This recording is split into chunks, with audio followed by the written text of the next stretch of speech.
का खालसा वाहिगुरु जी की फतेह। गुरु दर ते हाजर गुरु सवारे खालसा जी, आप जी वडभागे हो जो 8वें पातशाह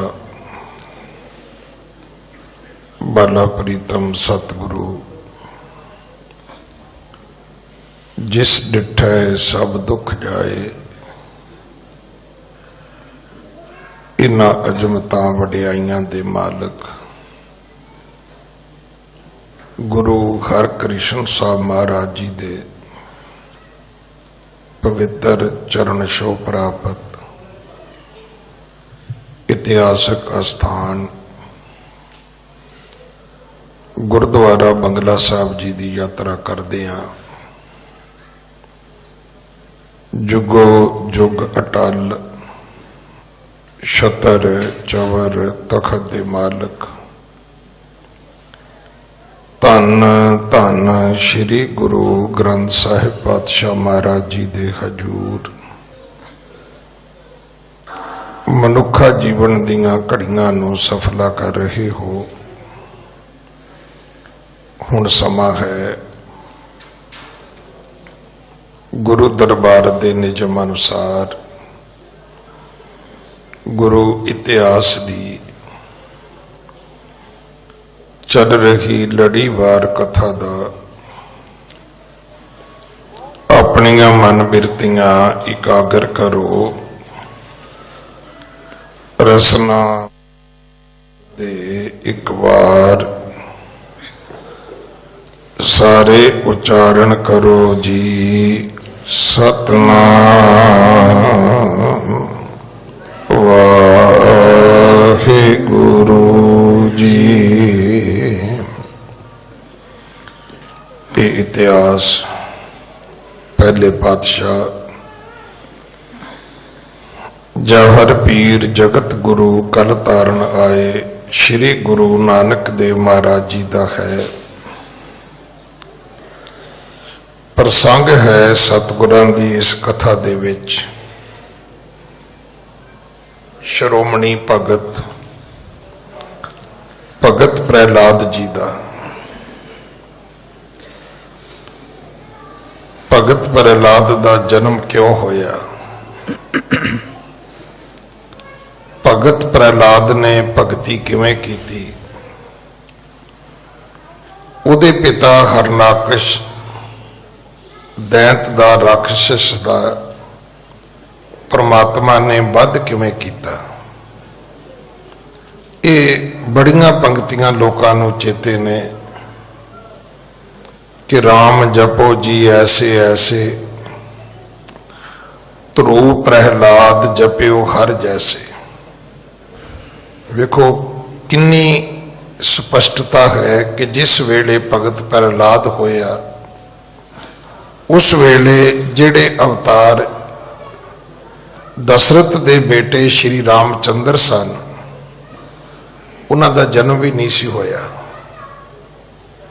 इस करके इनू डिफाइन करना बहुत जरूरी है कि राम दा अर्थ केवल श्री रामचंद्र नहीं है। श्री रामचंद्र अगे जेड़े 24 अवतार होए ने उन्हां विच आए ने, उन्हां विच श्री कृष्ण भी ने, उन्हां विच श्री रामचंद्र जी भी ने। पर जदों भगत प्रहलाद होया उदों श्री राम तो है ही नहीं सन, ना कोई नाम सी ना कोई राजा सी। पहली गल कि राम दा अर्थ परमात्मा है। दूसरी गल जपना किवें है? जिवें भगत प्रहलाद ने जपिया। हुण असी इस पंक्ति नूं एक बहाना बनाउने आ, एक ढाल कि जे भगत प्रहलाद वांगू राम राम करना है, वाहिगुरु वाहिगुरु करना है, तो उहदे विच कशहरा कित्थों आ गया, कृपाण कित्थों आ गई? उहदे विच ज्ञानी जी इन्हां कंघियां दा कड़ियां दा इन्हां दा की काम है? ਅਸੀਂ ਨਾ ਟੁੱਚਰ ਡਾਉਂਦੇ ਆ, ਇਹਨੂੰ ਪੰਜਾਬੀ 'ਚ ਕਹਿੰਦੇ ਨੇ ਟੁੱਚਰ।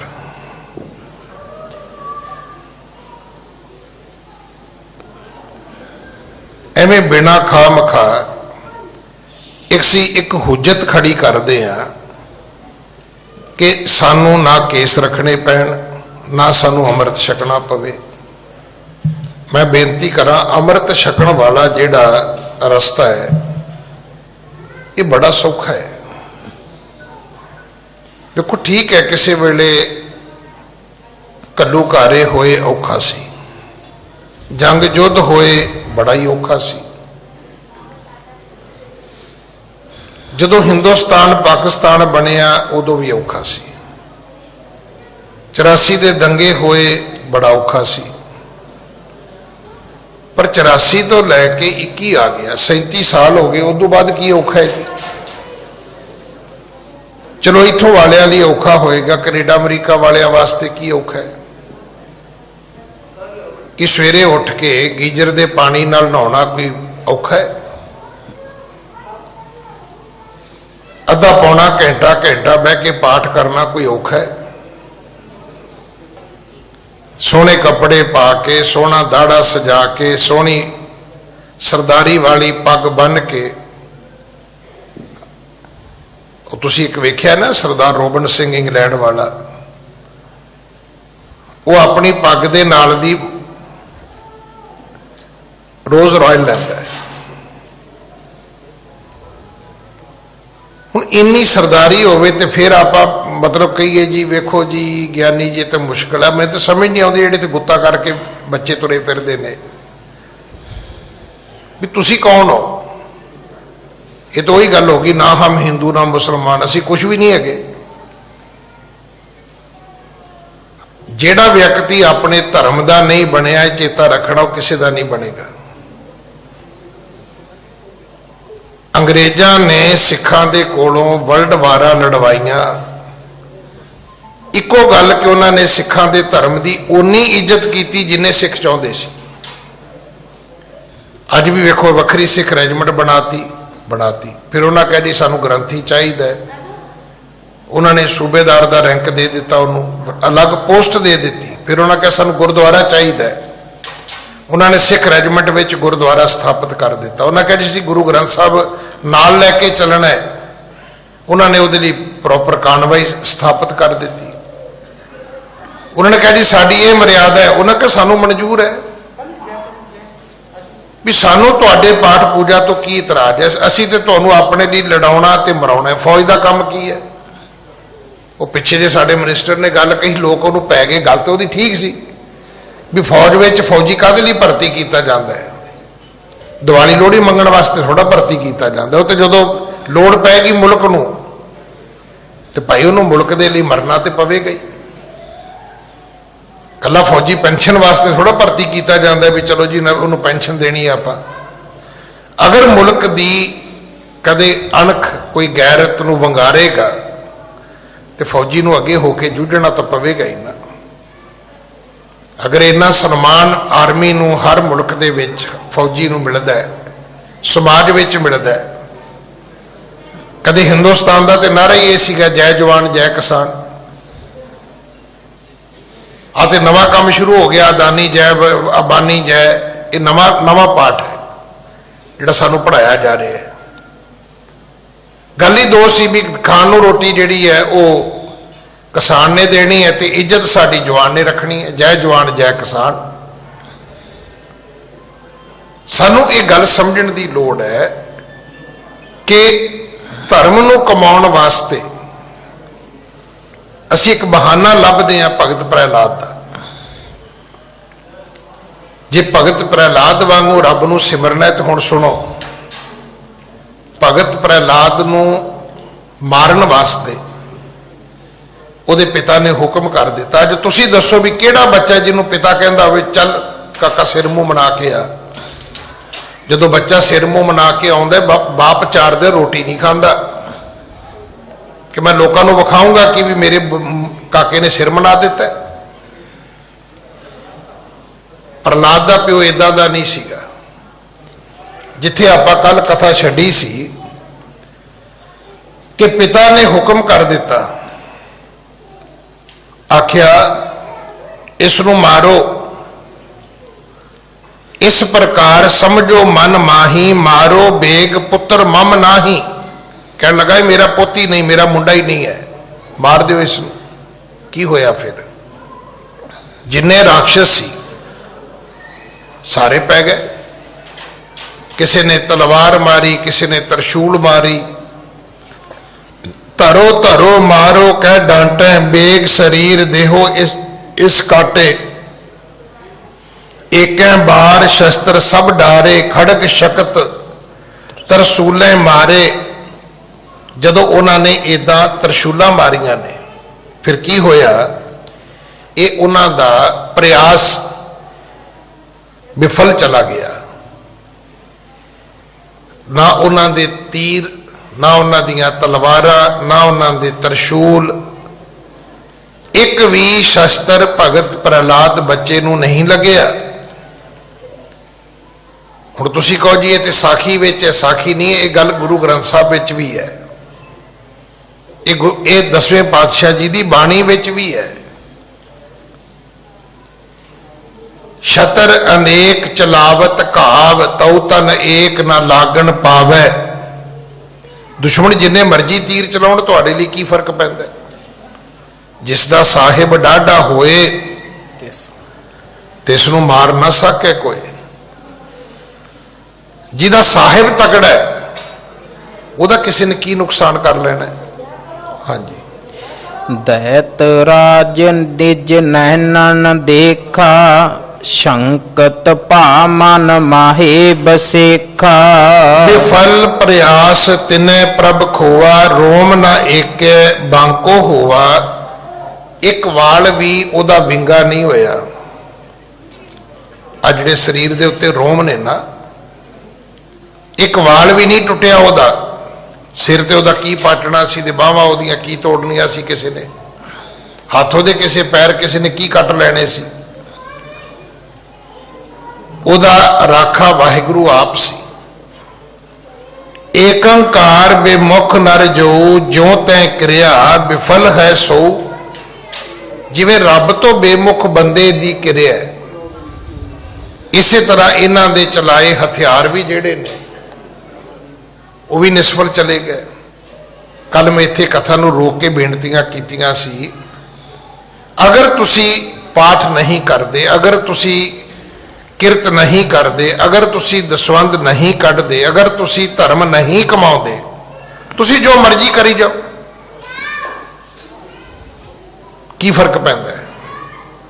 गिनो बंदे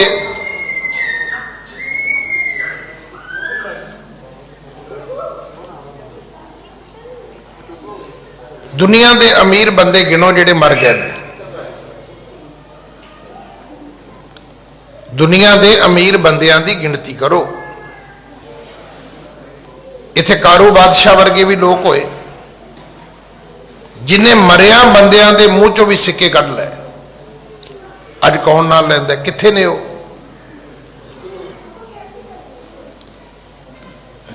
एक पंक्ति ना अपने घर च लिख के सानू रख लेनी चाहिए है, आया गया मुआ नाओ।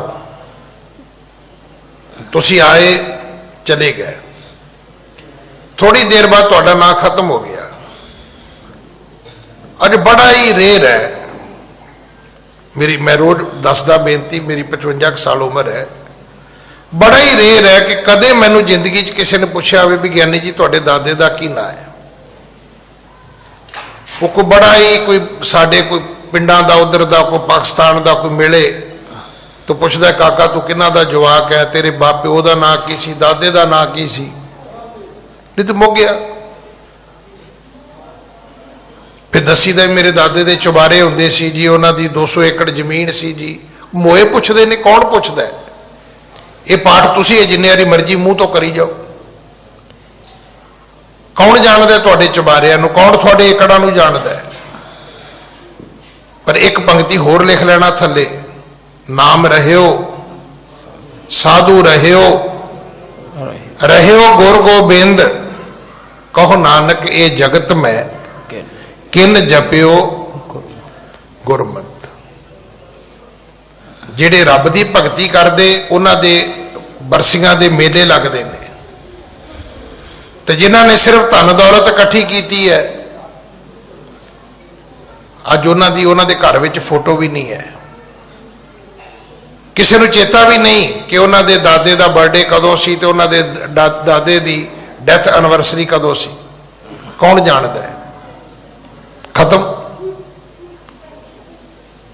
ਅਗਰ ਆਪਾਂ ਇਹ ਚਾਹੁੰਦੇ ਆ ਕਿ ਸਾਰਾ ਕੁਝ ਮੇਰੇ ਨਾਲ ਹੀ ਭੋਗ ਪੈ ਜਾਣਾ ਚਾਹੀਦਾ, ਫਿਰ ਠੀਕ ਰਸਤੇ ਜਾ ਰਹੇ ਆਪਾਂ, ਫਿਰ ਰਸਤਾ ਬਿਲਕੁਲ ਠੀਕ ਹੈ। ਪਰ ਜੇ ਤੁਸੀਂ ਚਾਹੁੰਦੇ ਹੋ ਕਿ ਤੁਹਾਡੇ ਮਰਨ ਤੋਂ ਬਾਅਦ ਫੋਟੋ ਤੁਹਾਡੀ ਘਰ ਹੋਵੇ, ਤੇ ਤੁਹਾਨੂੰ ਬੱਚਿਆਂ ਲਈ ਕੰਟਰੀਬਿਊਸ਼ਨ ਕਰਨੀ ਪੈਗੀ। ਅਗਰ ਤੁਸੀਂ ਚਾਹੁੰਦੇ ਹੋ ਕਿ ਫੋਟੋ ਤੁਹਾਡੇ ਪਿੰਡ ਵਿੱਚ ਹੋਵੇ, ਤੇ ਤੁਹਾਨੂੰ ਸਮਾਜ ਲਈ ਕੰਟਰੀਬਿਊਸ਼ਨ ਕਰਨੀ ਪੈਗੀ। ਪਰ ਅਗਰ ਤੁਸੀਂ ਚਾਹੁੰਦੇ ਹੋ ਕਿ ਫੋਟੋ ਤੁਹਾਡੇ ਕਿਸੇ ਕੰਟਰੀ ਦੇ ਵਿੱਚ ਹੋਵੇ, ਤੇ ਫਿਰ ਤੁਹਾਨੂੰ ਆਪਣੇ ਮੁਲਕ ਵਾਸਤੇ ਕੰਟਰੀਬਿਊਸ਼ਨ ਕਰਨੀ ਪੈਗੀ। ਪਰ ਜੇ ਤੁਸੀਂ ਦੁਨੀਆ 'ਚ ਚਾਹੁੰਦੇ ਹੋ, ਤਾਂ ਫਿਰ ਤੁਹਾਨੂੰ ਕੰਟਰੀਬਿਊਸ਼ਨ ਵੀ ਦੁਨੀਆ ਵਾਸਤੇ ਕਰਨੀ ਪੈਗੀ। ਇਹ ਖੁਦ ਫੈਸਲਾ ਕਰੋ ਨਾ, ਤਾਂ ਆਪਾਂ ਕੀ ਚਾਹੁੰਦੇ ਆ? ਕਿਸੇ ਨੇ ਤੀਰ ਚਲਾਇਆ, ਕਿਸੇ ਨੇ ਤਲਵਾਰ ਚਲਾਈ, ਕਿਸੇ ਨੇ ਤਰਸ਼ੂਲ ਚਲਾਈ, ਭਗਤ ਪ੍ਰਹਲਾਦ ਨੂੰ ਨਹੀਂ ਲੱਗੀ, ਬੜੀ ਨਿੱਕੀ ਜੀ ਗੱਲ ਹੈ। ਪਰ ਉਦਾਹਰਨ ਏਡੀ ਵੱਡੀ ਦਿੱਤੀ ਕਵੀ ਨੇ, ਕਹਿੰਦੇ ਉਹਨਾਂ ਦੇ ਵਾਰ ਐਵੇਂ ਖਾਲੀ ਚਲੇ ਗਏ ਜਿਵੇਂ ਰੱਬ ਤੋਂ ਟੁੱਟੇ ਬੰਦੇ ਦੇ ਕੰਮ ਖਾਲੀ ਚਲੇ ਜਾਂਦੇ ਨੇ। ਲੱਖਾਂ ਫੈਕਟਰੀਆਂ ਬਣਾਓ, ਲੱਖਾਂ ਕਰੋੜਾਂ ਦੇ ਬਜਟ ਪੈਦਾ ਕਰੋ, ਬੜਾ ਵੱਡਾ ਨਾਮ ਲਸ਼ਕਰ ਪੈਦਾ ਕਰੋ। ਚਲੋ ਹੋਰ ਛੱਡੀਏ, ਆਪਾਂ ਇਸ ਆਜ਼ਾਦ ਹਿੰਦੁਸਤਾਨ ਵਿੱਚ ਕਿੰਨੇ ਰਾਸ਼ਟਰਪਤੀ ਹੋਏ ਕਿਸੇ ਨੂੰ ਪਤਾ ਹੈ? ਕਿੰਨੇ ਪ੍ਰਧਾਨ ਮੰਤਰੀ ਹੋਏ ਕਿਸੇ ਨੂੰ ਪਤਾ ਹੈ? ਕਿੰਨੇ MLA MP ਹੋਏ ਕਿਸੇ ਨੂੰ ਪਤਾ ਹੈ? ਅਮਰੀਕਾ 'ਚ ਪਤਾ ਹੈ ਤੁਹਾਨੂੰ ਅੱਜ ਕਿੰਨੇ ਰਾਸ਼ਟਰਪਤੀ ਜਿਉਂਦੇ ਤੁਰੇ ਫਿਰਦੇ ਨੇ? ਮੇਰੇ ਖਿਆਲ 7-8 ਨੇ। ਇੱਕ ਹੁਣ ਟਰੰਪ ਵੇਲਾ ਕਰ ਦਿੱਤਾ ਅਗਲਿਆਂ ਨੇ। ਹੁਣ ਇਸ ਤੋਂ ਪਹਿਲਾਂ ਜਿਹੜਾ ਸੀ ਓਬਾਮਾ, ਉਹ ਵੀ ਹੈਗਾ। ਜਿਹੜਾ ਉਸ ਤੋਂ ਪਹਿਲਾਂ ਸੀਗਾ ਬਿਲ ਕਲਿੰਟਨ ਸੀ, ਬੁਸ਼ ਸੀ, ਮੇਰੇ ਖਿਆਲ ਬੁਸ਼ ਦਾ ਪਿਓ ਵੀ ਸੀਨੀਅਰ ਬੁਸ਼। ਉਸ ਤੋਂ ਇਲਾਵਾ ਵੀ ਉੱਥੇ ਕਈ ਤੁਰੇ ਫਿਰਦੇ ਨੇ। ਕੌਣ ਪੁੱਛਦਾ ਹੈ? ਆਪਾਂ ਕਿਹੜੇ ਭੁਲੇਖੇ 'ਚ ਪਏ ਹੋਏ ਆ? ਧਰਮ ਇਹ ਨਹੀਂ ਹੈ ਜਿਹੜਾ ਜਿਸ ਚੱਕਰ 'ਚ ਆਪਾਂ ਤੁਰੇ ਫਿਰਦੇ ਆ ਨਾ, ਵੀ ਉਹ ਉੱਥੇ ਜਾ ਕੇ ਦੇਵੀ ਨੂੰ ਮੱਥਾ ਟੇਕ ਲਿਆ, ਉੱਥੇ ਜਾ ਕੇ ਕਿਸੇ ਦੇਵਤੇ ਨੂੰ ਮੱਥਾ ਟੇਕ ਲਿਆ। ਇਹ ਕਰਮ ਕਾਂਡ ਨੇ, ਕਰੋ ਜਿੰਨੇ ਮਰਜ਼ੀ ਕਰੋ। ਇਹ ਦੁੱਖਾਂ ਸੁੱਖਾਂ 'ਚ ਬੱਧੀ ਦੁਨੀਆ ਕਰਦੀ ਹੁੰਦੀ ਹੈ। ਮੈਂ ਤੇ ਐਸੇ ਗੀਤ ਸੁਣੇ ਨੇ ਕਿ ਪੁੱਤਾਂ ਕਾਰਨ ਲੋਕੋ ਮਾਵਾਂ ਮੜੀਆਂ ਪੂਜਦੀਆਂ। ਕੀ ਫਰਕ ਪੈਂਦਾ? ਪੂਜੋ ਮੜੀਆਂ, ਪੂਜੋ ਕਿਤਾ ਕੀ ਹੈ? ਜੇ ਮੜੀਆਂ ਤੋਂ ਪੁੱਤ ਮਿਲਦੇ ਹੋਣ, ਤੇ ਫਿਰ ਗੁਰੂ ਨਾਨਕ ਸਾਹਿਬ ਨੇ ਬਚਨ ਨਹੀਂ ਸੀ ਕਹਿਣੇ ਕਿ ਗੁਰਾ ਇੱਕ ਦੇ ਬੁਝਾਈ, ਸਭਨਾ ਜੀਆਂ ਕਾ ਇੱਕ ਦਾਤਾ, ਸੋ ਮੈਂ ਵਿਸਰ ਨਾ ਜਾਈ। ਇਹ ਦਾਤਾ ਦੇਣ ਵਾਲਾ ਜਿਹੜਾ ਨਾ ਪਰਮੇਸ਼ਰ ਹੈ। ਪੁੱਛੋ ਗੁਰੂ ਅਰਜਨ ਦੇਵ ਪਿਤਾ ਜੀ ਨੂੰ, ਉਹ ਕਹਿੰਦੇ ਗੁੱਜੀ ਛੰਨੀ ਨਾਹੀ ਬਾਤ, ਗੁਰੂ ਨਾਨਕ ਤੁਠਾ ਕੀਨੀ ਦਾਤ, ਜਮਿਆ ਪੂਤ ਭਗਤ ਗੋਬਿੰਦ ਕਾ, ਪ੍ਰਗਟਿਆ ਸਭ ਮੈਂ ਲਿਖਿਆ ਧੁਰ ਕਾ। ਕਿੱਥੇ ਮੜੀਆਂ ਵਾਲਾ ਕਿੱਥੋਂ ਲਿਖ ਦੂਗਾ ਤੁਹਾਨੂੰ? ਮੜੀਆਂ ਵਾਲੇ ਤੋਂ ਨਹੀਂ ਪੁੱਤਰ ਲਿਖ ਕੇ ਦਿੱਤੇ ਜਾਣੇ ਤੁਹਾਨੂੰ। ਜਦੋਂ ਇਹ ਸਾਰੇ ਵਾਰ ਨਿਸਫਲ ਚਲੇ ਗਏ, ਤੇ ਦੈਤ ਰਾਜ ਨਿਜ ਨੈਣਨ ਦੇਖਾ, ਸ਼ੰਕਤ ਭਾ ਮਨ ਮਾਹੇ ਵਸ਼ੇਖਾ। ਉਹ ਬੜਾ ਹੈਰਾਨ ਹੋਇਆ, ਇਹ ਕੀ ਬਣਿਆ? ਛੋਟਾ ਜਿਹਾ ਬੱਚਾ ਹੈ, ਮੈਂ ਦੈਂਤਾਂ ਨੂੰ ਕਿਹਾ ਮਾਰ ਦਿਓ। ਹੁਣ ਛੋਟੇ ਬੱਚੇ ਨੂੰ ਤੇ ਜ਼ੋਰ ਦੀ ਥੱਪੜ ਮਾਰੋ ਤੇ ਮਰ ਸਕਦਾ, ਪਰ ਇੰਨੇ ਵਾਰ ਹਥਿਆਰਾਂ ਦੇ ਹੋਏ ਤੇ ਇਸ ਬੱਚੇ ਦਾ ਵਾਲ ਵੀ ਵਿੰਗਾ ਨਹੀਂ ਹੋਇਆ। ਬੋਲੇ ਬਚਨ ਮਰਤ ਨਹਿ ਐਸੇ, ਔਰ ਉਪਾਵ ਕਰੋ ਕਹਿ ਜੈਸੇ। ਕਹਿਣ ਲੱਗਾ ਇਹ ਏਦਾਂ ਨਹੀਂ ਮਰੇਗਾ,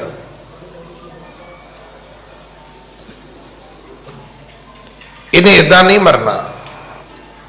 ਇਹਦੇ ਵਾਸਤੇ ਹੋਰ ਉਪਾਅ ਕਰਨੇ ਚਾਹੀਦੇ ਨੇ, ਹੋਰ ਤਰੀਕੇ ਵਰਤਨੇ ਚਾਹੀਦੇ ਨੇ। ਹਾਂਜੀ। ਗੱਜ ਆਗੇ ਗਹਿ ਇਹ ਚਿਰਾਵੋ, ਸਰਪਣ ਤੇ ਸਭ ਅੰਗ ਡਸਾਵੋ। ਕੀ ਕਰੋ? ਕਹਿੰਦਾ ਇਹਨੂੰ ਹਾਥੀ ਦੇ ਅੱਗੇ ਸੁੱਟ ਕੇ ਚੀਰ ਦਿਓ। पहला। दूजा कहता नहीं तो इनू उत्थे छड्डो जिथे सप होण, जरीले सप डंग मारनगे ते मर जाएगा। हाँ जी। जे कर तह ते होए उबारा, माहरो बिखते बीच आहारा। पर जे हाथी तो ना चीरिया जावे, जे सपां दे जहर तो ना मरे, ते कहन लगा फिर इनू खाण लई आप ही इहदे मूँह च जहर पा दिओ, मार दिओ, इसनू बस खत्म कर दिओ। हाँ जी। सुन कर कीने सरब उपाई, गज एह बिखते दुख नहराई। फिर मेरे पिता दे कहण ते उन्हां राक्षसां ने सारे तरीके वरते, उन्होंने हर तरीका वरतिया, जो जो पिता ने कहा वो कर दिता गया। बहुरो दे सुन कर कीने सर्ब उपाई, गज एह बिखते दुख नहराई। पर इस बच्चे को कुछ भी नहीं होया, ना यैर ने बच्चा मारिया, ना सप्पा ने बच्चा मारिया, ना हाथी तो ये बच्चा भगत प्रहलाद मरिया। हाँ जी। श्री करतार पयो रखवारा, कहो कौन तह सकै जो मारा। करतार ने परमात्मा ने राखी कर ली, भगतां दी सदा तू रखदा, हर जीओ तुर तू रखदा आया। अज तो थोड़ा कोई तुसी किसी मठियाई वाली दुकान ते भी जाने हो ना, पुछ दो भी किन्नी क पुरानी दुकान है। क्यों पुछदे हो? एक विश्वास वास्ते कि जे बड़ी पुरानी दुकान होएगी तो यदी मठियाई दे विच मिलावट नहीं होएगी। कपड़े की दुकान ते गए, किन्नी क पुरानी दुकान है, भी जे 80-90 साल पुरानी दुकान है तो इन्ने साल माड़ा कपड़ा वेचण वाला, डुप्लीकेट कपड़ा वेचण वाला तो बंदा नहीं मार्केट च रह सकता। देखो ये तो तुसी दुनिया में जाओगे तो पता लगेगा। मैं तो सुन के हैरान हो गया कि जिन्ने ब्रांडेड कपड़े आउंदे ने सारियां दी मार्केट विच नकल भी हैगी है। भावें तुसी सियाराम का नाम लो, भावें तुसी किसी रेमंड का नाम लो, जिहड़ी मर्जी दुनिया की कंपनी का कपड़े का नाम लोगे, 50-50 हज़ार मीटर वाले कपड़े भी नकली भी मिलते हैं, असली भी मिलते हैं। असी जदों किसी दी ये पुछदे हैं कि तुसी जी कदों दे इत्थे बैठे हो, इस करके नहीं पुछदे भी असी कोई 4 रुपये वध देने, असी इस करके पुछदे हैं भी अखा मीट के लै लीए। ये असी उहदी क्रैडिबिलिटी पुछदे हैं। ते रब की क्रैडिबिलिटी की है, कदे पुछिया? जिहड़े मड़ी मसाणी वाले नूं पूजण चले हो, कदे पता किया भी दी उम्र किन्नी है? भज भी दुनिया राम रहीम दे मगर, पर जदों पता लगा भी हजारां लोगों दी धीआं दी उन्हें इज्जत लुट दी, ते लोगों नूं शर्म आई। ये दसदे आ भी साडियां भी कुड़ियां सरसे जांदियां सी, शर्म नाल ही मर गए अद्धे लोग। तां कई बेशर्म ते अजे भी तुरे फिरदे ने, वो तो अजे भी कहते हैं साडे पिता जी ने। तो जे इदां दे पिता जी हुंदे ने ते फिर वो कौन हुंदे ने? जे इदां दा पिता हुंदा है तो फिर वो किनू कहांगे आपां? तुसी क्रैडिबिलिटी तो पता करो भी जिस रब नूं मनण तुरे हो, अज तो थोड़ा है, जुग बीत गए भगतां दी राखी करदिआं, ते की अगर मेरी राखी नहीं रखेगा तो की वो अपनी क्रैडिबिलिटी खराब करेगा? तुसी सुनदे हो ना, मार्केट च कोई गड्डी नवीं आई, उहदे च कोई खराबी आ गई, उस कंपनी ने हज़ारां गड्डियां वापस मंगा लईआं। तो जे किते हुंदे हो रेहड़ी लाउण वाले, फड़ी लाउण वाले, उन्हें कहना जा वेच गया माल, वेच गया। उन्होंने पता है ये आखिरी गड्डी नहीं है साडी, इस तो बाद फिर नवीं गड्डी मार्केट च देनी। लोग कहना बिल्कुल ना लिया, इन्हां दी गड्डी च नुक्स हुंदा है, नाले वेचण तो बाद मुड़ के पुछदे ही नहीं। जिन्नी गल वो तुहाडी क्रैडिबिलिटी ते है। रब की क्रैडिबिलिटी पहला वेखो की है, जुगां तो है। हर जुग जुग भगतो पाया, ਪੈਜ ਰੱਖਦਾ ਆਇਆ RAM ਰਾਜੇ, ਹਰਨਾਕਸ਼ ਦੁਸ਼ਟ ਹਰ ਮਾਰਿਆ, ਪ੍ਰਹਿਲਾਦ ਤਰਾਇਆ। ਹਰਨਾਕਸ਼ ਨੇ ਜਿੰਨੇ ਯਤਨ ਕੀਤੇ, ਪਰ ਇੱਕ ਦੁੱਖ ਰਾਈ ਮਾਤਰ ਵੀ ਦੁੱਖ ਬੱਚੇ ਭਗਤ ਪ੍ਰਹਿਲਾਦ ਨੂੰ ਨਹੀਂ ਹੋਇਆ। ਹਾਂਜੀ, ਬਹੁਰੋ ਦੇਹ ਬਾਂਧ ਕਰ ਮੇਰਾ, ਅਤ ਉਤੰਗ ਗਿਰ ਤੇ ਗਹਿ ਗੇਰਾ। ਫਿਰ ਕੀ ਕੀਤਾ? ਸਰੀਰ ਬੰਨ੍ਹ ਦਿੱਤਾ, ਉੱਚੇ ਪਹਾੜ ਤੋਂ ਥੱਲੇ ਸੁੱਟ ਦਿੱਤਾ। ਹਾਂਜੀ, ਬਹੁਤ ਬਾਰਲੇ ਬਾਹਰ ਡੁਬਾਇਓ, ਘਰ ਪ੍ਰਚੰਡ ਪਾਵਕ ਮਹਿ ਪਾਇਓ। ਫਿਰ ਅਗਨੀ ਦੇ ਵਿੱਚ ਸਾੜਨ ਲਈ ਸੁੱਟਿਆ, ਬਿਠਾਇਆ। ਪਾਣੀ ਵਿੱਚ ਡੁੱਬਣ ਲਈ ਕਈ ਵਾਰ ਪਾਣੀ ਵਿੱਚ ਸੁੱਟ ਦਿੱਤਾ, ਭਾਰ ਬੰਨ ਕੇ ਥੱਲੇ ਸੁੱਟ ਦੇਣਾ। ਜਦੋਂ ਫਿਰ ਕੱਢ ਕੇ ਵੇਂਦੇ ਸੀ ਫਿਰ ਜਿਉਂਦਾ ਸੀ। ਭਗਤ ਪ੍ਰਹਿਲਾਦ ਨੂੰ ਅੱਗ ਨੇ ਸਾੜਿਆ ਨਹੀਂ, ਪਾਣੀ ਨੇ ਡੋਬਿਆ ਨਹੀਂ। ਪਹਾੜ ਤੋਂ ਥੱਲੇ ਡਿੱਗਾ ਤੇ ਧਰਤੀ ਨੇ ਉਹਦੀਆਂ ਲੱਤਾਂ ਬਾਹਾਂ ਨਹੀਂ ਤੋੜੀਆਂ। ਧਰਤੀ ਨੇ ਉਹਨੂੰ ਆਪਣੀ ਗੋਦੀ ਵਿੱਚ ਜਿਵੇਂ ਮਾਂ ਸੰਭਾਲਦੀ ਹੈ ਇਵੇਂ ਸੰਭਾਲ ਲਿਆ। ਹਾਂਜੀ, ਕਿਤਕ ਦਿਵਸ ਨੈ ਦਇਓ ਆਹਾਰੂ, ਮਾਰਨ ਚਹਿਤ ਅਨਕ ਪਰਕਾਰੂ। ਫਿਰ ਭੁੱਖਾ ਰੱਖਿਆ ਗਿਆ, ਪਿਆਸਾ ਰੱਖਿਆ ਗਿਆ, ਮਾਰਨ ਦੇ ਸਾਰੇ ਉਪਚਾਰ ਕੀਤੇ ਗਏ। ਹਾਂਜੀ, ਸਭ ਉਪਾਏ ਭੇ ਬਾਦ ਤਿਨੂ ਕੇ, ਮਨ ਚਿੰਤਾ ਪੀ ਅਦਕ ਜਿਨੂ ਕੇ। ਇਸ ਤਰ੍ਹਾਂ ਸਾਰੇ ਉਪਾਏ ਬਾਦ ਚਲੇ ਗਏ, ਖਾਲੀ ਚਲੇ ਗਏ। ਇਹਦੇ ਨਾਲ ਕੀ ਹੋਇਆ? ਹੁਣ ਹਰਨਾਕਸ਼ ਦੇ ਮਨ ਵਿੱਚ ਚਿੰਤਾ ਵੱਧ ਗਈ, ਉਹਨੂੰ ਸਮਝ ਆ ਗਈ। ਵੇਖੋ, ਦੁਸ਼ਮਣੀ ਦਾ ਇੱਕ ਪਾਠ ਜ਼ਰੂਰ ਚੇਤਾ ਰੱਖਿਓ ਜੀ।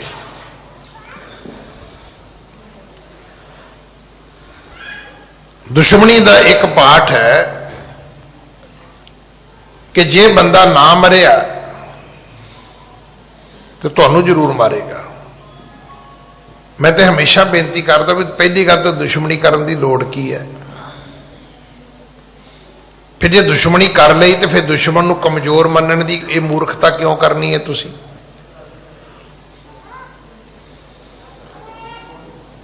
ਦੇਖੋ, ਆਪਾਂ ਸ਼ਹਿਰਾਂ 'ਚ ਰਹਿੰਦੇ ਨਾ, ਸਾਨੂੰ ਨਹੀਂ ਪਤਾ ਦੁਸ਼ਮਣੀ ਦਾ ਪਾਠ ਕੀ ਹੁੰਦਾ ਹੈ, ਕਿਸੇ ਨੂੰ ਵੀ ਨਹੀਂ ਪਤਾ। ਅਸੀਂ ਉਹ ਵਕੀਲਾਂ ਦੇ ਨੋਟਿਸ ਨੂੰ ਦੁਸ਼ਮਣੀ ਕਹਿੰਦੇ ਆ। ਤਾਂ ਮੈਂ ਕਈਆਂ ਨੂੰ ਦੱਸਦਾ ਹੁੰਦਾ ਵੀ ਜਦੋਂ ਅਸੀਂ ਖੇਤਾਂ ਨੂੰ ਤੁਰਨ ਲੱਗੇ ਸੀ ਨਾ, ਕਿਉਂਕਿ ਮੈਂ ਵੀ ਇੱਕ ਜ਼ਿਮੀਂਦਾਰ ਦਾ, ਕਿਸਾਨ ਦਾ ਪੁੱਤ ਹਾਂ, ਤੇ ਘਰਦਿਆਂ ਨੇ ਸਮਝਾਇਆ ਸੀ, ਪੁੱਤ ਮੂੰਹ ਤਾਂ ਚੁੱਕ ਕੇ ਨਹੀਂ ਤੁਰਨਾ। ਕਿਉਂ ਨਹੀਂ ਤੁਰਨਾ ਜੀ? ਕੱਚੇ ਰਸਤੇ ਹੁੰਦੇ ਸੀ।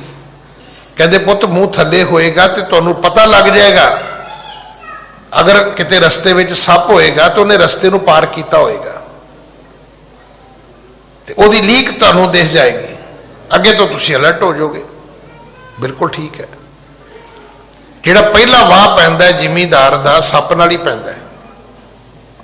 ਦੂਜੀ ਗੱਲ, ਜੇ ਪੁੱਤਰ ਸੱਪ ਲੰਘਦਾ ਹੋਵੇ, ਚੁੱਪ ਕਰਕੇ ਖਲੋ ਜਾਓ, ਤੁਹਾਨੂੰ ਕੁਝ ਨਹੀਂ ਕਵੇਗਾ, ਲੰਘਣ ਦਿਓ। ਦੂਜੀ ਗੱਲ, ਜੇ ਸੱਪ ਸੁੱਤਾ ਹੋਵੇ, ਚੁੱਪ ਕਰਕੇ ਪੁੱਤ ਲੰਘ ਜਾਓ, ਕੋਈ ਲੋੜ ਨਹੀਂ ਹੈਗੀ। ਤੀਜੀ ਗੱਲ, ਜੇ ਸੱਪ ਨੂੰ ਤੁਸੀਂ ਮਾਰਨ ਲੱਗੋ ਤੇ ਸੱਪ ਨੂੰ ਜਿਉਂਦਾ ਨਾ ਛੱਡਿਓ ਜੀ। ਪੁੱਛਿਆ ਵੀ ਕਿਉਂ? ਕਹਿੰਦੇ ਸੱਪ ਵਰਗੀ ਦੁਸ਼ਮਣੀ ਕਿਸੇ ਵੀ ਜੀਵ ਵਿੱਚ ਨਹੀਂ ਹੈ। ਅਗਰ ਤੁਸੀਂ ਕਿਤੇ ਸੱਪ ਨੂੰ ਮਾਰਨ ਲੱਗੇ ਤੇ ਸੱਪ ਤੁਹਾਡੇ ਕੋਲੋਂ ਬਚ ਗਿਆ, ਸੱਪ ਉਸੇ ਥਾਂ ਤੇ ਦੁਬਾਰਾ ਤੁਹਾਨੂੰ ਲੱਭਣ ਆਏਗਾ। ਇਹ ਚੇਤਾ ਰੱਖਿਓ ਜੀ। ਇੱਕ ਵਾਰੀ ਨਹੀਂ, ਜਿੰਨਾ ਚਿਰ ਜਿਉਂਦਾ ਰਿਹਾ ਰੋਜ਼ ਲੱਭਣ ਆਏਗਾ ਤੁਹਾਨੂੰ। ਉਹ ਇੰਨਾ ਵੈਰ ਪਾਲਦਾ, ਦੁਸ਼ਮਣੀ ਇਹਨੂੰ ਕਹਿੰਦੇ ਨੇ।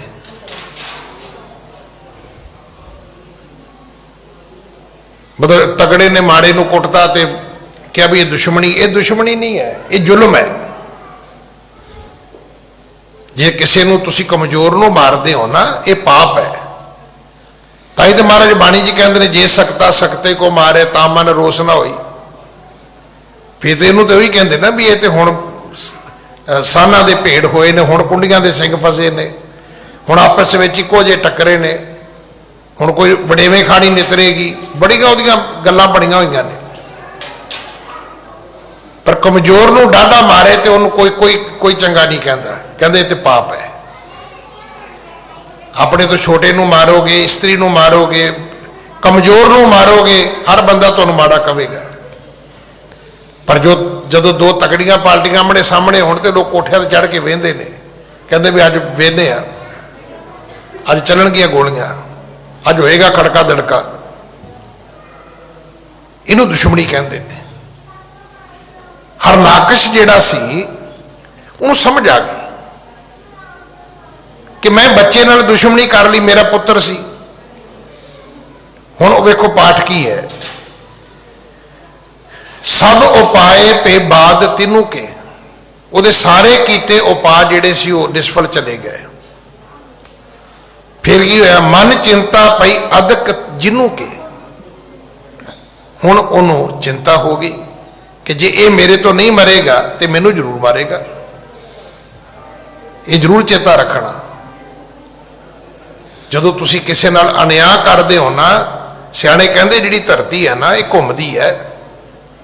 ਤੇ ਘੁੰਮਣ ਦਾ ਅਰਥ ਇਹ ਨਹੀਂ ਵੀ ਉਹ ਗਲੇਲੀਓ ਵਾਲੀ ਤੁਸੀਂ ਕਥਾ ਸੁਣਾ ਦੋਗੇ ਕਿਸੇ ਨੂੰ। ਘੁੰਮਣ ਦਾ ਅਰਥ ਹੈ ਵੀ ਜਿਹੜੀ ਅੱਜ ਤੁਹਾਡੇ ਪੈਰਾਂ ਥੱਲੇ ਹੈ ਕੱਲ ਨੂੰ ਮੇਰੇ ਪੈਰਾਂ ਥੱਲੇ ਹੋਏਗੀ, ਜਿਹੜੀ ਮੇਰੇ ਪੈਰਾਂ ਥੱਲੇ ਨੇ ਘੁੰਮਦੇ ਘੁੰਮਦੇ ਤੁਹਾਡੇ ਪੈਰਾਂ ਥੱਲੇ ਵੀ ਕੱਲ ਨੂੰ ਆ ਜਾਣਾ। ਠੀਕ ਹੈ, ਅੱਜ ਤੁਸੀਂ ਕਮਜ਼ੋਰ ਹੋ, ਕੱਲ ਨੂੰ ਤੁਹਾਡਾ ਬੱਚਾ ਕਮਜ਼ੋਰ ਥੋੜਾ ਹੋਏਗਾ, ਉਹ ਟਕਰੇਗਾ ਤੁਹਾਨੂੰ ਅੱਗੋਂ ਆ ਕੇ। ਦੁਸ਼ਮਣੀ ਪੀੜ੍ਹੀ ਦਰ ਪੀੜ੍ਹੀ ਚੱਲਦੀ ਹੈ। ਮੈਂ ਤਾਂ ਫਿਰ ਬੇਨਤੀ ਕਰਾਂ, ਸ਼ਹਿਰੀ ਲੋਕਾਂ ਨੂੰ ਨਹੀਂ ਪਤਾ ਦੁਸ਼ਮਣੀ ਕੀ ਹੁੰਦੀ ਹੈ। ਪਿੰਡ ਵਾਲਿਆਂ ਨੂੰ ਪੁੱਛੋ, ਜਦੋਂ ਕਚਹਿਰੀਆਂ 'ਚ ਮੇਲੇ ਲੱਗਦੇ ਨੇ, ਜਦੋਂ ਚੁੱਲ੍ਹਿਆਂ 'ਚ ਘਾਹ ਉਗਦੇ ਨੇ, ਦੁਸ਼ਮਣੀ ਉਹਨੂੰ ਕਹਿੰਦੇ ਨੇ। ਵਕੀਲ ਦਾ ਨੋਟਿਸ ਭੇਜਿਆ, ਕਾਹਦੀ ਦੁਸ਼ਮਣੀ ਹੈ? ਇਹ ਤਾਂ ਐਵੇਂ ਕ੍ਰਿਕਟ ਦੀ ਖੇਡ ਜੀ ਹੈਗੀ, ਉੱਥੇ ਲੱਗੇ ਰਹਿੰਦੇ ਨੇ ਕੋਰਟ ਦੇ ਵਿੱਚ ਲੋਕ। ਤੋ ਇਸ ਕਥਾ ਦੇ ਵਿੱਚ ਆਉਂਦਾ ਹੈ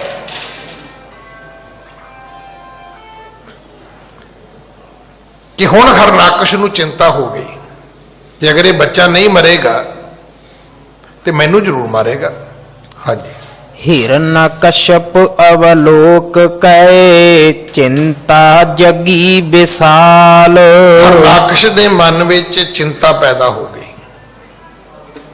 ਉਹਨੂੰ ਸਮਝ ਆ ਗਈ ਵੀ ਇਹ ਰੱਬ ਨੇ ਮੈਨੂੰ ਮਾਰਨ ਵਾਸਤੇ ਭੇਜਿਆ। ਮੈਂ ਫਿਰ ਬੇਨਤੀ ਕਰਾਂ ਕਿ ਮੈਨੂੰ ਉਸ ਮੁਹਾਵਰੇ ਦੇ ਅਰਥ ਇਸ ਕਥਾ ਚੋਂ ਪਤਾ ਲੱਗੇ ਨੇ ਕਿ ਘਰ ਕੋ ਆਗ ਲੱਗੀ ਘਰ ਕੇ ਚਿਰਾਗ ਸੀ।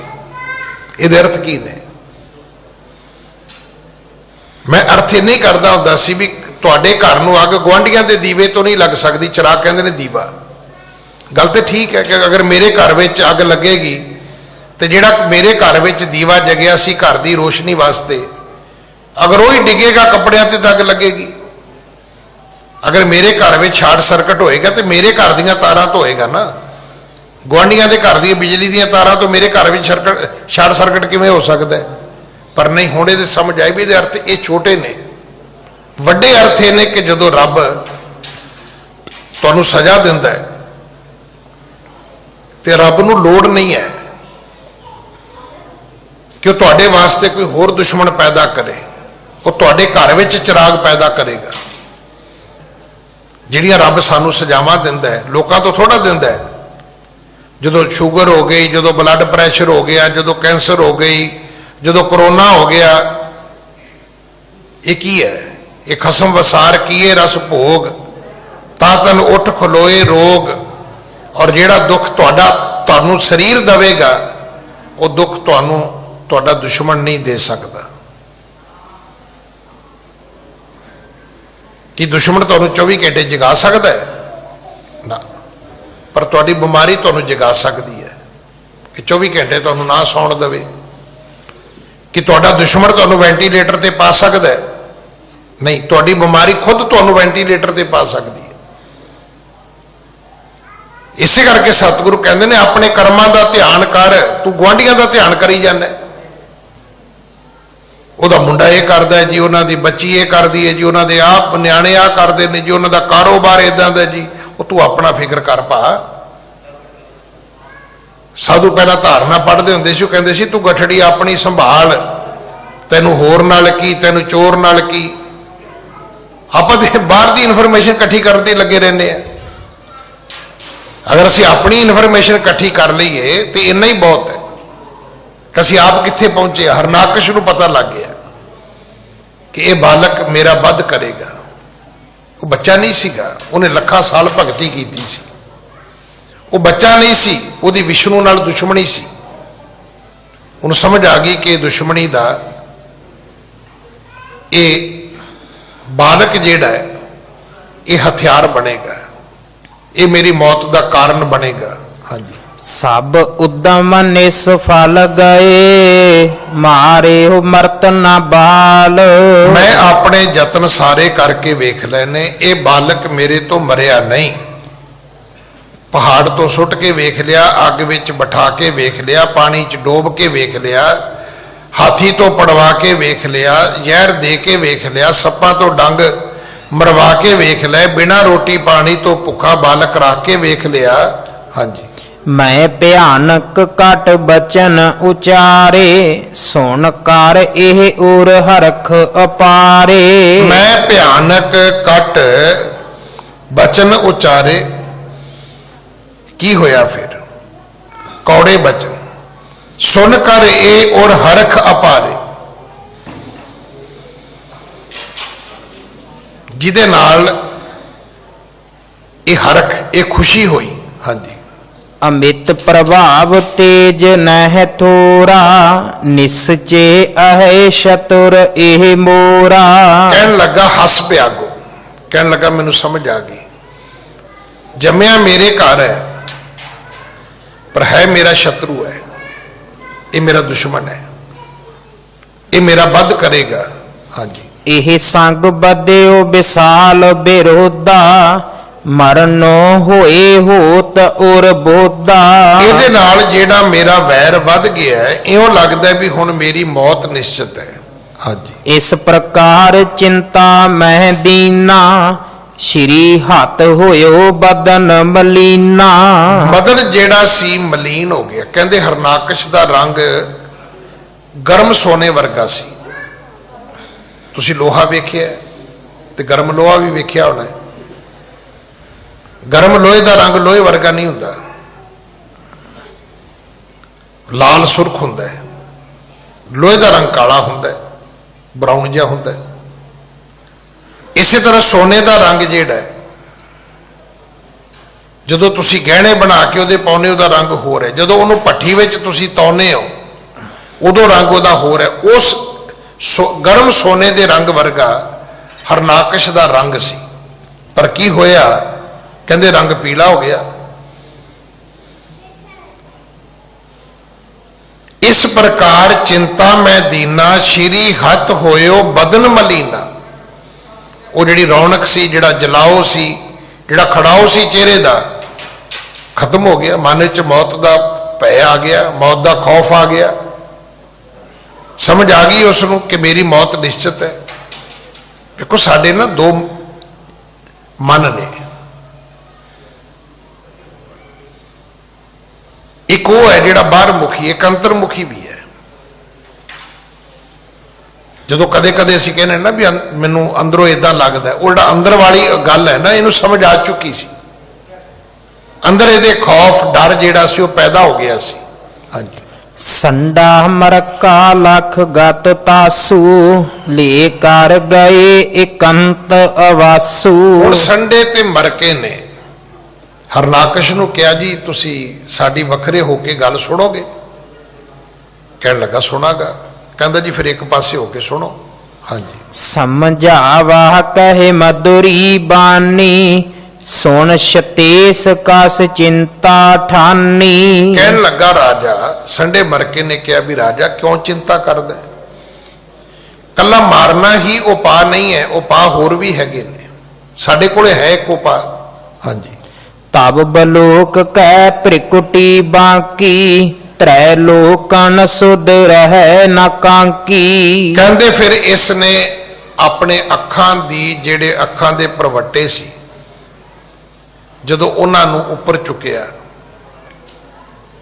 ਤਬ ਬਲੋਕ ਕੈ ਪ੍ਰਿਕੁਟੀ ਬਾਕੀ, ਤ੍ਰੈ ਲੋਕਨ ਸੁਧ ਰਹੇ ਨਾ ਕਾਂਕੀ। ਕਦੇ ਇਹ ਅੱਖਾਂ ਟੇਢੀਆਂ ਕਰਦਾ ਸੀ ਨਾ ਤੇ ਦੁਨੀਆ ਹਿਲਦੀ ਸੀ। ਸਾਡੇ ਨਾਲ ਦਿੱਲੀ ਕਮੇਟੀ ਦੇ ਇੱਕ ਮੈਨੇਜਰ ਹੋਏ ਨੇ ਗੁਰਦਿਆਲ ਸਿੰਘ, मैं तो ਉਹਨਾਂ ਦੇ ਦਰਸ਼ਨ ਨਹੀਂ ਕੀਤੇ, ਮੇਰੇ ਤੋਂ ਪਹਿਲਾਂ ਹੁੰਦੇ ਸੀ, ਪਰ ਬੜੇ ਉਹ ਡਾਢੇ ਸੀ। ਮਤਲਬ ਉਹਨਾਂ ਨੂੰ ਮੈਨੇਜਮੈਂਟ ਬੜੀ ਅੱਛੀ ਆਉਂਦੀ ਸੀ, ਤੇ ਉਹਨਾਂ ਦਾ ਪ੍ਰਭਾਵ ਵੀ ਸੀ, ਰੋਹਬ ਵੀ ਸੀ ਉਹਨਾਂ ਦਾ। ਤੇ ਹੁਣ ਵੀ ਮੁਲਾਜ਼ਮਾਂ ਤੋਂ ਜਿਹੜੇ ਪੁਰਾਣੇ ਮੁਲਾਜ਼ਮ ਨੇ, ਜਿਹੜੇ ਤਕਰੀਬਨ ਹੁਣ ਰਿਟਾਇਰਮੈਂਟ ਦੇ ਲਾਗੇ ਨੇ, ਇਹ ਉਸ ਵੇਲੇ ਬਾਊ ਜੀ ਦੇ ਵੇਲੇ ਦੇ ਰੱਖੇ ਹੋਏ ਨੇ, ਉਹਨੂੰ ਬਾਊ ਜੀ ਕਹਿੰਦੇ ਹੁੰਦੇ ਸੀ। ਨਿਕਨੇਮ ਬਾਊ ਜੀ ਸੀ, ਵੈਸੇ ਕਿਸਾ ਗੁਰਦਿਆਲ ਸਿੰਘ ਪੰਜਾਬ ਦੇ ਸੀ ਉਹ। ਤੇ ਕਹਿੰਦੇ ਵੀ ਜਦੋਂ ਉਹਨਾਂ ਨੇ ਕਹਿਣਾ ਨਾ ਵੀ ਉਹ ਫਲਾਣੇ ਅਮਕੇ ਮੁਲਾਜ਼ਮ ਨੂੰ ਕਹਿਣਾ, ਸੇਵਾਦਾਰ ਨੂੰ ਜਾਂ ਕਿਸੇ ਨੂੰ ਵੀ ਮੈਨੂੰ ਆ ਕੇ ਮਿਲੇ, ਤੇ ਸ਼ਾਇਦ ਮੈਨੂੰ ਯਾਦ ਆ ਜੇ ਉਹਨਾਂ ਕੋਲ ਜਿਹੜਾ ਬਾਹਰ ਸੇਵਾਦਾਰ ਬੈਠਦਾ ਸੀ ਉਹਨੂੰ ਮੈਂ ਮਿਲਿਆ ਹੋਇਆ। ਉਹ ਮੇਰੇ ਵੇਲੇ ਜਹੇਦਾਰ ਹੁੰਦਾ ਸੀ ਜਦੋਂ ਮੇਰੀ ਅਪੁਆਇੰਟਮੈਂਟ ਹੋਈ ਹੈ, ਛੋਟਾ ਜਿਹਾ ਕੱਦ ਸੀ। ਤੇ ਕਹਿੰਦਾ ਉਹਨਾਂ ਨੇ ਆ ਕੇ ਪਹਿਲਾਂ ਪੁੱਛਣਾ ਵੀ ਬਾਊ ਜੀ ਨੇ ਐਨਕਾਂ ਲਾਈਆਂ ਹੋਈਆਂ ਕਿ ਲਾਈਆਂ ਹੋਈਆਂ ਨੇ। ਕਹਿੰਦੇ ਜੇ ਐਨਕਾਂ ਲਾ ਕੇ ਰੱਖਦੇ ਤਾਂ ਅਸੀਂ ਸਮਝ ਲਓ ਵੀ ਮੁਲਾਜ਼ਮ ਦੀ ਸ਼ਾਮਤ ਆ ਗਈ, ਤੇ ਜੇ ਉਹਨੇ ਐਨਕਾਂ ਲਾਈਆਂ ਹੋਈਆਂ ਤੇ ਇਹਦਾ ਮਤਲਬ ਇਹ ਵੀ ਨਹੀਂ ਕੋਈ ਗੱਲ ਨਹੀਂ ਹੈਗੀ, ਫਿਰ ਕੋਈ ਮਾੜੀ ਮੋਟੀ ਗੱਲ ਹੋਏਗੀ। ਜੇ ਉਹਨੇ ਐਨਕਾਂ ਲਾ ਲਈਆਂ ਤਾਂ ਮਤਲਬ ਬੰਦੇ ਦੀ ਸ਼ਾਮਤ ਪੱਕੀ ਹੈ। ਇਹਦੇ 'ਚ ਕਥਾ 'ਚ ਆਉਂਦਾ ਵੀ ਜਦੋਂ ਹਰਨਾਕਸ਼ ਥੋੜੀਆਂ ਜਿਹੀ ਅੱਖਾਂ ਟੇਢੀਆਂ ਕਰਦਾ ਸੀ, ਕਹਿੰਦੇ ਧਰਤੀ ਹਿਲਦੀ ਹੁੰਦੀ ਸੀ। ਅੱਜ ਜਦੋਂ ਸੰਡੇ ਮਰਕੇ ਨੇ ਕਿਹਾ ਵੀ ਸਾਡੇ ਕੋਲ ਇੱਕ ਤਰੀਕਾ ਹੈ, ਤੇ ਇਹਨੇ ਅੱਖਾਂ ਟੇਢੀਆਂ ਕਰਕੇ ਵੇਖਿਆ ਵੀ ਤੁਹਾਡੇ ਕੋਲ ਕਿਹੜਾ ਤਰੀਕਾ ਹੈ। ਵੀ ਤਰੀਕੇ ਤੇ ਮੈਂ ਸਾਰੇ ਵਰਤ ਲਏ, ਪਾਣੀ 'ਚ ਸੁੱਟ ਕੇ ਵੇਖ ਲਿਆ, ਅੱਗ 'ਚ ਸਾੜ ਕੇ ਵੇਖ ਲਿਆ, ਪਹਾੜ ਤੋਂ ਥੱਲੇ ਸੁੱਟ ਕੇ ਵੇਖ ਲਿਆ, ਜ਼ਹਿਰ ਦੇ ਕੇ ਵੇਖ ਲਿਆ, ਤੁਹਾਡੇ ਕੋਲ ਕਿਹੜਾ ਤਰੀਕਾ ਬਾਕੀ ਬਚਿਆ ਬਈ? ਹਾਂਜੀ। ਸਿਸ ਕੀ ਕੇਤਕ ਬਾਤ ਜੋ ਦੀਨਾ, ਤੁਮਰੇ ਹੈ ਸਭ ਲੋਕ ਅਧੀਨਾ। ਆਖਿਆ ਰਾਜਨ ਤੁਸੀਂ ਕਿਉਂ ਪਰੇਸ਼ਾਨ ਹੁੰਨੇ ਹੋ? ਛੋਟੇ ਜਿਹੇ ਬੱਚੇ ਤੋਂ ਪਰੇਸ਼ਾਨ ਹੋ ਗਏ ਹੋ। 3 ਲੋਕ ਤੁਹਾਡੇ ਅਧੀਨ ਨੇ। ਪਹਿਲਾਂ ਉਹਨਾਂ ਨੇ ਇਸ ਨੂੰ ਹੌਸਲਾ ਦਿੱਤਾ, ਇਹਦੀ ਵਡਿਆਈ ਕੀਤੀ। ਹਾਂਜੀ। ਤਜ ਚਿੰਤਾ ਇੱਕ ਸੁਣੋ ਉਪਾਈ, ਵਰਨ ਪਾਸ ਸੋ ਬੰਦੋ ਲਿਆਈ। ਕਹਿਣ ਲੱਗੇ ਜੀ ਜੇ ਤੁਸੀਂ ਕਹੋ ਤੇ ਸਾਡੇ ਕੋਲੇ ਵਰਣ ਦਾ ਇੱਕ ਅਸਤਰ ਹੈ, ਵਰਣ ਦਾ, ਦੇਵਤੇ ਦਾ, ਉਹਨੂੰ ਕਹਿੰਦੇ ਨੇ ਨਾਗਪਾਸ਼। ਉਹਦਾ ਨਾਂ ਨਾਗਪਾਸ਼ ਰੱਖਿਆ ਹੈ। ਇਹ ਦੇਵੀਆਂ ਦੇਵਤਿਆਂ ਦੀ ਕਥਾ ਕਹਾਣੀਆਂ ਸੁਣਾਂਗੇ, ਉਹਦੇ ਵਿੱਚੋਂ ਹੀ ਮਿਲ ਜਾਏਗਾ ਕਿ ਵਰਣ ਦਾ ਇੱਕ ਅਸਤਰ ਹੈ। ਜਿਵੇਂ ਸ਼ਸਤਰ ਹੁੰਦੇ ਨੇ ਨਾ, ਇਵੇਂ ਇੱਕ ਅਸਤਰ।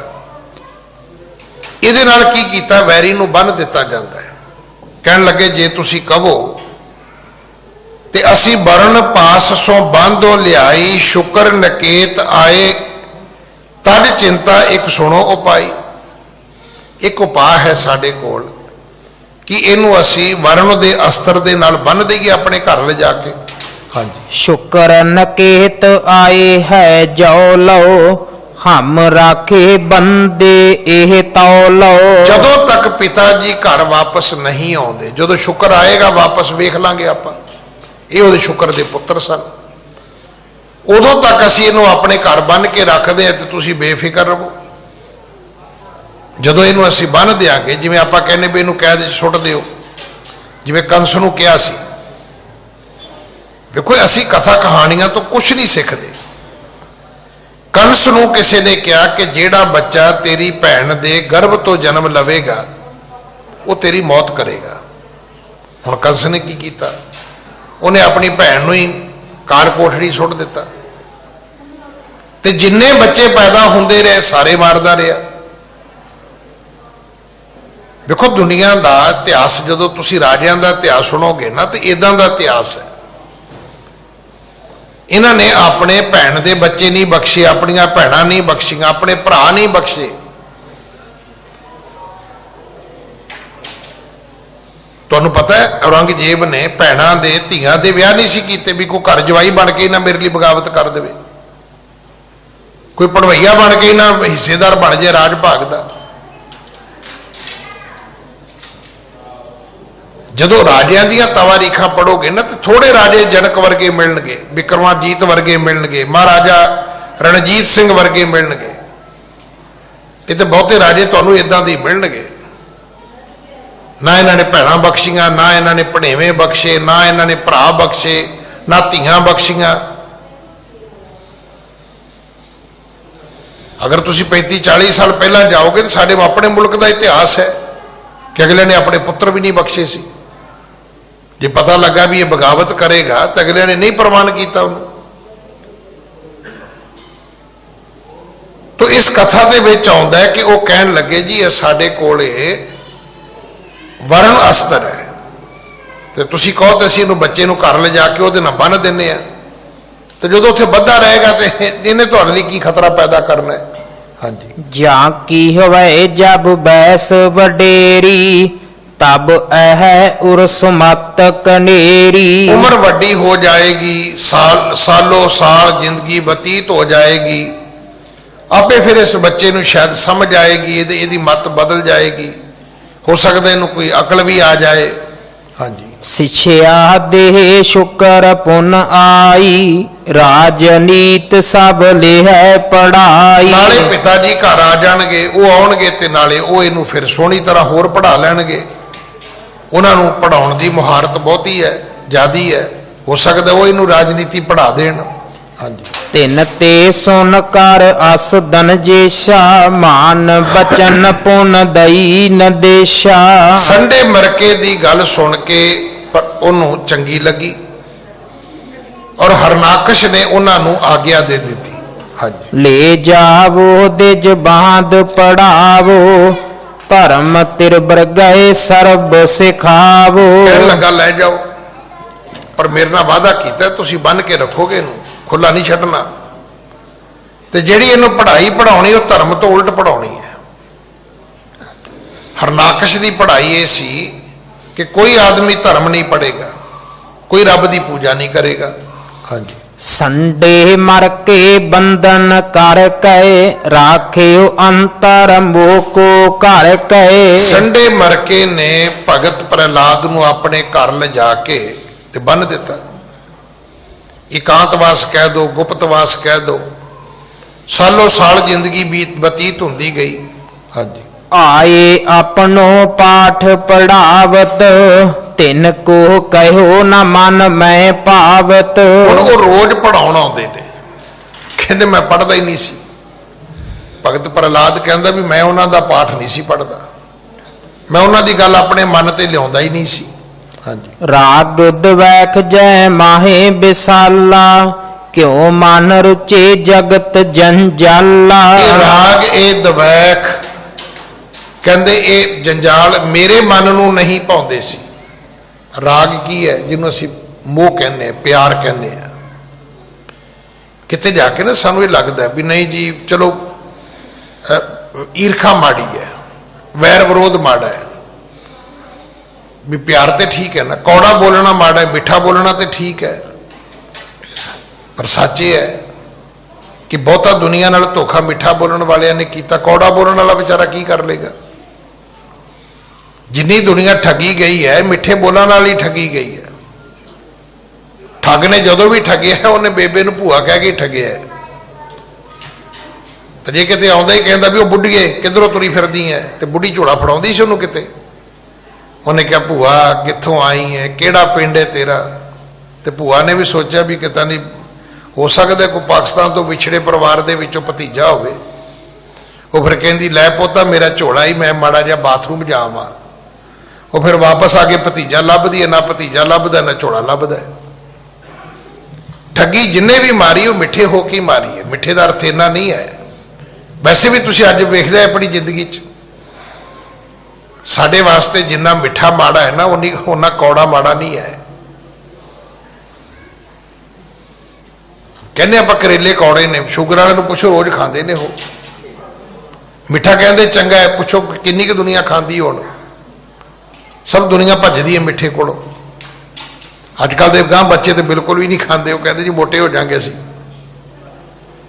ਹਾਲਾਂਕਿ ਮਿੱਠਾ ਚੰਗਾ ਮੰਨਿਆ ਗਿਆ ਹੈ। ਤੋ ਇਹ ਉਸ ਬੱਚੇ ਨੂੰ ਪੜ੍ਹਾਉਂਦੇ ਨੇ। ਅੱਗੋਂ ਭਗਤ ਪ੍ਰਹਿਲਾਦ ਕਹਿੰਦਾ ਵੀ ਮੈਨੂੰ ਨਾ ਰਾਗ ਚੰਗਾ ਲੱਗਦਾ ਸੀ, ਨਾ ਦਵੈਖ ਚੰਗੀ ਲੱਗਦੀ ਸੀ, ਮੈਨੂੰ ਇਹ ਜੰਜਾਲ ਭਾਉਂਦਾ ਨਹੀਂ ਸੀ। ਹਾਂਜੀ, ਸ਼੍ਰੀ ਕਰਤਾਰ ਚਰਨ ਲਿਵ ਲਾਗੀ ਅਹਨਿਸ ਵਿੱਚ ਵਿਵੇਕ ਅਨੁਰਾਗੀ। ਮੇਰੀ ਲਿਵ ਕਰਤਾਰ ਦੇ ਚਰਨਾਂ ਵਿੱਚ ਸੀ, ਦਿਨ ਰਾਤ ਉਸ ਪ੍ਰਮਾਤਮਾ ਦੇ ਵਿੱਚ ਮੇਰਾ ਧਿਆਨ ਰਹਿੰਦਾ ਸੀ। ਹਾਂਜੀ, ਜਗਤ ਅਸਾਰ ਸਰਬ ਹੀ ਜਾਨਾ ਸਿਮਰਨ ਨਾਮ ਸਾਰ ਇੱਕ ਮਾਨਾ। ਪ੍ਰਭੂ ਦੇ ਸਿਮਰਨ ਦਾ ਸਾਰ ਮੈਂ ਆਪਣੀ ਜ਼ਿੰਦਗੀ ਵਿੱਚ ਮੰਨ ਲਿਆ ਤੇ ਦੁਨੀਆ ਨੂੰ ਵੀ ਮੰਨ ਲਿਆ ਕਿ ਇਹ ਸਦੀ ਵੀ ਨਹੀਂ ਹੈ। ਇਹ ਦੁਨੀਆ ਮੁਕਾਮੇ ਫਾਨੀ, ਇਹ ਦੁਨੀਆ ਦਾ ਮੁਕਾਮ ਜਿਹੜਾ ਹੈ ਇਹ ਫਨਾ ਹੋਣ ਵਾਲਾ ਹੈ। ਇਹ ਧਰਤੀ, ਇਹ ਸਾਰਾ ਕੁਝ ਜਿਹੜਾ ਜੋ ਕੁਝ ਦ੍ਰਿਸ਼ਟਮਾਨ ਹੈ ਇਹ ਸਭ ਚਲਾਇਮਾਨ ਹੈ। ਹਾਂਜੀ। ਜਬ ਸੋਹ ਘਰ ਕੇ ਕਾਜ ਸਿਧਾਵੈ ਤਬ ਦੈਤਨ ਕੇ ਬਾਲਕ ਆਵੈ। ਕਹਿੰਦੇ ਮੈਂ ਕੀ ਕਰਦਾ ਸੀ ਜਦੋਂ ਸੰਡਾ ਤੇ ਮਰਕਾ ਮੈਨੂੰ ਪੜ੍ਹਾ ਕੇ ਘਰ ਦੇ ਕੰਮ ਕਰਨ ਲੱਗਦੇ ਤੇ ਜਿਹੜੇ ਉਹਨਾਂ ਦੇ ਘਰ ਦੇ ਬੱਚੇ ਹੁੰਦੇ ਸੀ ਉਹ ਮੇਰੇ ਕੋਲ ਆ ਜਾਂਦੇ ਸੀ। ਕਹਿੰਦੇ ਮੈਂ ਫਿਰ ਉਹਨਾਂ ਨੂੰ ਪੁੱਠਾ ਪਾਠ ਪੜਾਉਂਦਾ ਸੀ। ਮੈਂ ਉਹਨਾਂ ਨੂੰ ਦੱਸਦਾ ਸੀ ਵੀ ਰੱਬ ਕੌਣ ਹੈ, ਰੱਬ ਦੀ ਭਗਤੀ ਕਿਉਂ ਜ਼ਰੂਰੀ ਹੈ, ਪਰਮਾਤਮਾ ਦਾ ਸਿਮਰਨ ਕਿਉਂ ਕਰਨਾ ਹੈ। ਉਹ ਮੈਨੂੰ ਉਲਟ ਪੜਾਉਂਦੇ ਸੀ ਰੱਬ ਤੋਂ। ਕਹਿੰਦੇ ਮੈਂ ਉਹਨਾਂ ਦੇ ਬੱਚਿਆਂ ਨੂੰ ਸਗੋਂ ਰੱਬ ਦੀ ਭਗਤੀ ਪੜਾਉਂਦਾ ਸੀ। ਹਾਂਜੀ। ਸ਼ੁਭ ਉਪਦੇਸ਼ ਦਿਉ ਮੈਂ ਤਾਹੂੰ ਸੁਣ ਕਰ ਸੋ ਤਾਰੈ ਉਰ ਬਾਹੂ। ਉਹ ਬੱਚੇ ਕਹਿੰਦੇ ਵੀ ਮੰਨਣ ਲੱਗ ਪਏ, ਉਹ ਬੱਚੇ ਵੀ ਧਰਮ ਦੇ ਰਸਤੇ ਤੇ ਤੁਰਨੇ ਸ਼ੁਰੂ ਹੋ ਗਏ। ਹਾਂਜੀ। ਬੂਝੈ ਸੁਨ ਕਰ ਪ੍ਰਸ਼ਨ ਬਹੋਰੀ ਜਾਗੈ ਤਿਨ ਉਰ ਭਗਤ ਨ ਥੋਰੀ। ਬੱਚੇ ਫਿਰ ਅੱਗੋਂ ਹੋਰ ਸਵਾਲ ਕਰਦੇ ਸੀ, ਹੋਰ ਸੁਣਾਓ। ਭਗਤ ਪ੍ਰਹਲਾਦ ਨੂੰ ਕਹਿੰਦੇ ਸੀ ਵੀ ਹੋਰ ਅਗਲੀ ਗੱਲ ਸੁਣਾ ਸਾਨੂੰ। ਔਰ ਇਹ ਗੁਰੂ ਗ੍ਰੰਥ ਸਾਹਿਬ ਜੀ ਦੇ ਵਿੱਚ ਇਸ ਗੱਲ ਨੂੰ ਮੰਨਿਆ ਗਿਆ ਕਿ ਪ੍ਰਹਲਾਦ ਆਪ ਵਿਗੜਿਆ ਸਭ ਚਾਟੜੇ ਵਿਗਾੜੇ। ਉਹਨੇ ਆਪਣੇ ਨਾਲ ਦੇ ਸਾਰੇ ਵਿਦਿਆਰਥੀ ਵਿਗਾੜ ਦਿੱਤੇ ਸੀ। ਉਹ ਸਭ ਨੂੰ ਕਹਿੰਦਾ ਸੀ ਤਾੜੀ ਮਾਰੋ ਤੇ ਬੋਲੋ ਜਲੇ ਹਰੀ ਥਲੇ ਹਰੀ। ਹਾਂਜੀ। ਸ਼੍ਰੀ ਗੁਰ ਪਗ ਕੇ ਤਕ ਪੁਸ਼ਕ ਪ੍ਰੇਮ ਕੰਟਕ ਜੈ ਸੰਗ। ਕਵੀ ਜੀ ਕਹਿੰਦੇ ਮੇਰੇ ਗੁਰੂ ਦੇ ਚਰਨ ਕੇਤਕੀ ਦੇ ਫੁੱਲਾਂ ਵਰਗੇ ਨੇ, ਸੁਗੰਧਿਤ ਨੇ, ਪਰ ਇਹਦੇ ਵਿੱਚ ਕੇਤਕੀ ਦੇ ਪੌਦੇ ਦੇ ਵਿੱਚ ਕੰਡੇ ਵੀ ਹੁੰਦੇ ਨੇ। ਤੇ ਮੈਂ ਉਹਨਾਂ ਕੰਡਿਆਂ ਨੂੰ ਕੀ ਸਮਝਦਾ